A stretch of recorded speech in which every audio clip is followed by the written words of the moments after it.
Ito na lang ang nasabi ng Malacanang sa plano ng mga OFW natin na no remittance for 1 week.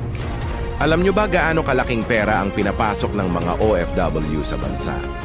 Ayon dito sa report noong Enero pa lang nitong taon, ay nakapag-remit sila ng humigit kumulang na 30.24 na bilyon dolyar o 185 bilyon sa piso.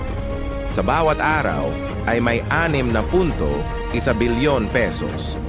Ngayon alam nyo na ang epekto ng ginawa nyo. Yang zero remittance in isang linggo, hayaan nyo, susundan pa namin yan ng zero vote sa lahat ng senatorial line-up ng admin. Sinasabi nyong kaunti na lang ang supporters ng mga Duterte, di ba? Ramdamin nyo ngayon ang hapding dinulot nyo sa bawat Pilipinong nagmamahal kay PRRD. Hindi na kasi kayo nakontento eh. Marami pang kasunod ito sa tingin ko lang. Kaya ihanda nyo sa sarili nyo. Dahil kami handang-handa kami. Maliit na sakripisyo lang ito para sa amin. Kumpara sa ginawang sakripisyo ng nag-iisang tatay ng mga Pilipino.